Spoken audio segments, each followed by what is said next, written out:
গরম খবর, সাকিবিয়ানরা তৈরি তো বাগে বসে লড়াই দেখার জন্য।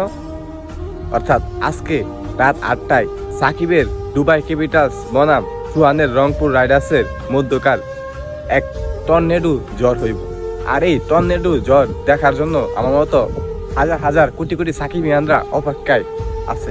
খাতায় কলমে সুহানের রংপুর শক্তিশালী হলেও সাকিবের দুবাই ক্যাপিটালস কোনো দিক দিয়া কম না, কারণ দুবাই ক্যাপিটালসও ভালো ভালো তারকা আছে। এখানে সাকিব আল হাসানের মতো বড় তারকা আছে, বড় প্লেয়ার আছে, সেখানে আর কোনো প্লেয়ারের প্রয়োজন আছে বলে আমি মনে করি না। সুহানের দলকে ডুবাইতে সাকিব আল হাসান একাই যথেষ্ট, কারণ সে সারাদের সেরা, বিশ্ব সেরা অলরাউন্ডার, আমাদের বাংলার জান, বাংলার জান সাকিব আল হাসান। তো যারা আমার মতো পাগলা সাকিব ভক্ত আছে, যারা সাকিব এবং রংপুরের মধ্যকার ম্যাচ দেখার জন্য অপেক্ষা আছেন, তারা কমেন্ট বক্সে সাড়া দেন।